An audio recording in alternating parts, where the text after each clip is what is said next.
What's wrong? Your ring. Iron burns fairies. I'm sorry. When I first touched that human boy, I was accidentally burned by the ring on his finger. Seeing what happened, he quickly apologized and even took off the ring and threw it far away. Watching him panic made me burst into laughter. Later, I allowed him to touch my wings, and we often played together in the enchanted forest. But as time passed, our friendship slowly began to change. After he gave me a necklace, I realized I had fallen in love with the human boy standing before me. When I turned 16, he gave me a kiss and called it true love's kiss. But after that, he suddenly disappeared without a word. Years passed, and he never returned. I often wandered through the forest alone, reliving the memories we had shared. Then one day, he finally came back as a grown man. That unexpected reunion instantly washed away all the resentment I had carried for so long. We held each other beneath the night sky as if no time had passed. But soon after, he handed me a vial of poison. Once I drifted into a dazed sleep, he pulled out a dagger. When I woke up again, he was gone. Then I discovered that my wings had been cut away. The moment I realized what had happened, I cried in agony. His betrayal pierced my heart like a blade. My screams echoed throughout the entire enchanted forest. Meanwhile, that man brought my wings before the king and traded them for a crown and a princess. After losing my wings, I did not rush to seek revenge.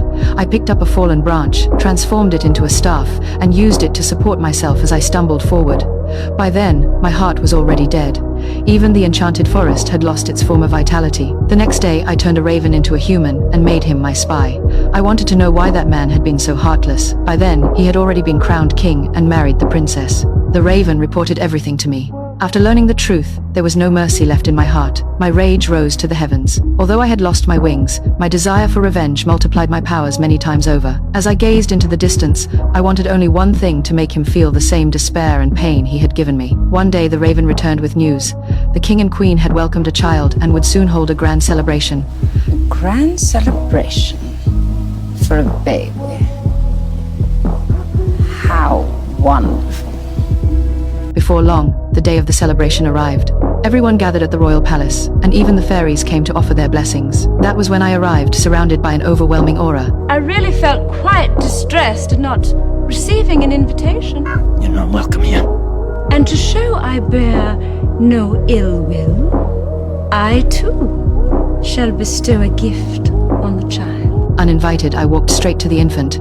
Before the sun sets on her 16th birthday, she will prick her finger on the spindle of the spinning wheel and fall into a sleep like death, but only by true love's kiss. Soon afterward, the king ordered every spinning wheel in the kingdom confiscated and burned, while the rest were locked away forever in the castle dungeon. He then entrusted the princess to 3 fairies, commanding them to hide her in a remote place and bring her back only after 16 years, and one day had passed safely. But I knew all about it. I often went to frighten the young princess, yet every time I did, she only laughed with delight. I hate you, beastie. The 3 fairies, however, had no idea how to care for a child and often left her crying from hunger. It's going to starve with those 3 looking after it. To ensure my curse would take effect when she turned 16, I sent the raven to deliver flower nectar to her at night. At the same time, I punished the fairies for their carelessness. As the years passed, the little princess gradually grew up. Hello. Whenever she saw me, she would run over and throw her arms around me. I don't like children. Up.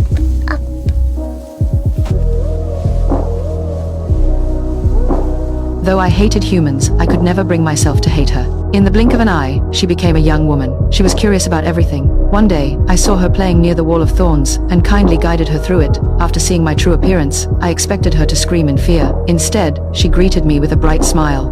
I know who you are. You're my fairy godmother. You've been watching over me my whole life. I've always known you were close by. From then on, the princess often came to the forest to play. Watching her laugh and play with the fairies would bring an involuntary smile to my face as well. One night, as I looked at the sleeping princess, I found myself wanting to take back the curse. But once a curse takes hold, it cannot be undone. The only way to break it is with true love's kiss. By coincidence, the day before her 16th birthday, she met a prince who had traveled from afar. They fell in love at first sight and quickly grew close. For the first time, I saw hope. With the prince's true love's kiss, even if the princess fell into an enchanted sleep on her birthday, she would awaken soon after. But on the day of her 16th birthday, the 3 fairies accidentally revealed the secret they had hidden for years. The princess was stunned. She could not believe that the fairy godmother, who had always cared for her, was the very one who had cursed her. she ran into the forest and demanded answers from me. When I admitted the truth myself, her heart shattered completely. Disappointed and heartbroken, she returned to the castle. I thought her family would comfort her. Instead, the king ordered her locked away the moment he saw her. But that day was her 16th birthday. As soon as she entered the room, a sharp pain shot through her finger. Then, as if under a spell, she opened a hidden door and walked forward like someone who had lost her soul. Step by step, she made her way toward a secret chamber filled with spinning wheels. At the same time, I found the prince and raced toward the castle in a frenzy. I had to stop the princess before the curse came true, but I was too late. Driven by the curse, she was already standing before a spinning wheel. Without hesitation, she reached toward the sharp spindle. The needle pierced her finger, and she immediately fell into a sleep that looked like death. When I arrived, guilt consumed me. I told the prince to kiss her. But how could two people who had only met once truly be in love? As I looked at the scene before me, I was overwhelmed with regret. I should have understood long ago that true love does not exist. You stole what was left of my heart, and now I've lost you forever.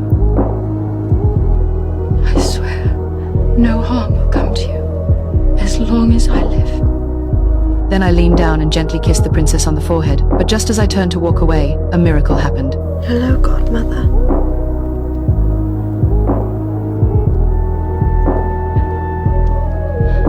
Hello, Beastie.